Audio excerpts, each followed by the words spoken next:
Matric, FSc और inter के लिए जो ग्रेडिंग सिस्टम्स हैं सर, उसको अगले साल से लागू कर दिया जाएगा। ये बेसिकली जो अभी है कि आपकी फर्स्ट डिवीजन आई है, सेकंड डिवीजन आई है, 33 नंबर वगैरह वाली चीज़ ख़त्म हो जाएगी और ABCDE वाले जो ग्रेडिंग सिस्टम होता है वो लग जाएगा।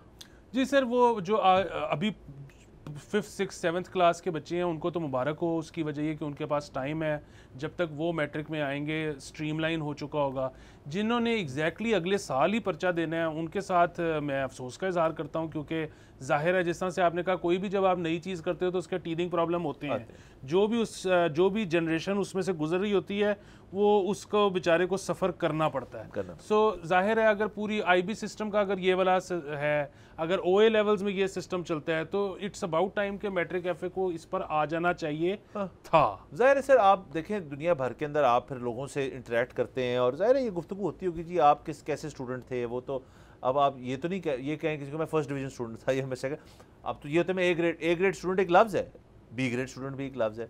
बाकी सर OA लेवल का तो सर ये भी एक मसला था कि वो अब मुझे नहीं पता कैसे होता है, लेकिन ज़माने में तो ये होता था कि B होता था 82 89 और 90+ A होता था। तो जिसका भी B आता था वो कहता था आपके भाई का 89 पे B आया है, तो मतलब हर बंदा जो है वो ये बताता था। तो असल में उसके अंदर ना मार्क्स जब ख़त्म हो जाए ना, जब आपको वो नंबर्स ख़त्म हो जाएं तो आपको कैटेगराइज करना लोगों को ना एक बड़ा आसानी से हो जाता है। मतलब मार्क्स के अंदर भी ना फिर बड़ी सिंगल डिजिट्स के ऊपर फिर मुकाबले होते हैं। एक शख्स का 90 पे A आया है, एक शख्स का 94 पे आया है, दोनों का A आया है।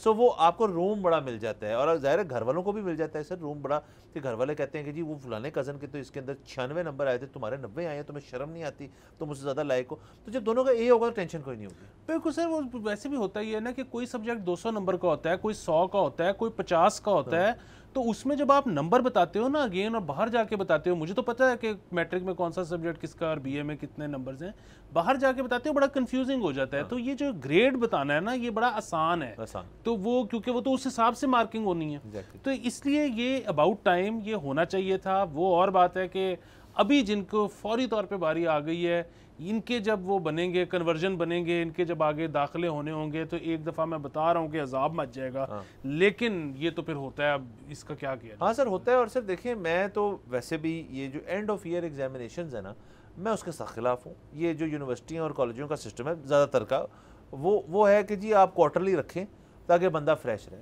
आपने मैंने अभी को बात करेंगे, ये बंदा जाएगा घंटे बाद चौक पे पहुंचेगा तो भूल जाएगा।